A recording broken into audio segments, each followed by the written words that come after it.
They had to walk down this pathway that would change their lives forever. I couldn't walk the whole path. I just walked part of it. It was too hard. And that was Wanda Tucker in a video produced by USA Today on her trip to Angola this year to discover the home of her ancestors, the first slaves brought to these shores 400 years ago. You said in that video you couldn't walk down that path. It was too hard. I'm going to ask you, just take us back. Where were you at that time, and what led you to that path? This was the Masingana fortress that was the last place that we went to on our trip. The Masingana fortress was made of many different components, and so before the walk was the slave garden. And in the slave garden was the place where the enslaved were sold. They were also under the Christian cross. They were baptized, branded, and bound, and walked down that pathway under the fortress where there was a tunnel, and they were put on boats, and they would travel down the Kwanzaa Inlet to the Luanda port to be boarded upon the San Juan Bautista. So that was their final walk away from home, and they probably didn't even know that. No, no. What were you feeling as you were in that fortress and as you began to make that walk? It was difficult because I envisioned Isabel and Anthony making that last journey down that pathway. And as I walked, I remembered that the Angolans are a very proud people, and they held their heads up high, and that was evident during my time there. And I would walk and I would hold my head down because it was hard to imagine this last part of their journey before they were transported to some unknown destiny for them. And I would walk and I would say, hold your head up high. They were proud people, and I would hold my head up.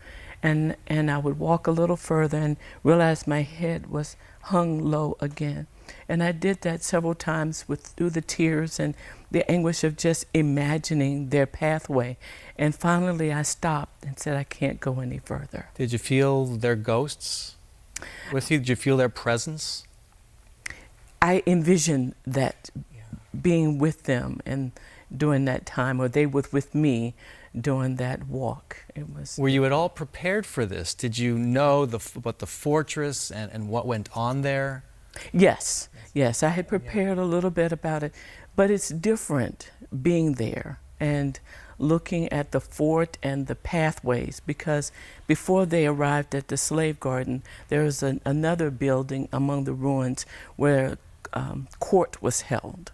And in that court, they were then deemed guilty of being descendants of Cain or Ham, depending on who tells the story. And their punishment was to be enslaved. And you mentioned this was all done under a cross. Yes. They were baptized, and in watching the video, it appeared, to me at least, your faith was shaken. Yes. In that moment. How? It's hard to imagine under this cross that represents redemption, faith, wholeness, new life, renewal of spirit, and that very symbol was the one under which they were bound, branded, treated as if they were property, and their lives were not free. It was the opposite. Their freedom was taken from them. Have you come back a changed person after that experience? Yes. How? I feel the burden even heavier of the path of my ancestors and the ancestors of many African Americans. I want to tell our story and want to empower others to tell their stories. Because one of the things that I realized walking those paths and having those experiences, the resiliency, the hope, the faith that they carried in who they were to endure this destiny that they had no idea about. And they went across those thousands of miles in the bottom of a ship to nowhere, to be separated from their family members. There are millions and millions of stories to be told. And I hope that many African Americans will find the strength and courage to do the research and tell their story of resiliency and strength. All right, we're going to keep our conversation going. Dr. Tucker, please stay with us.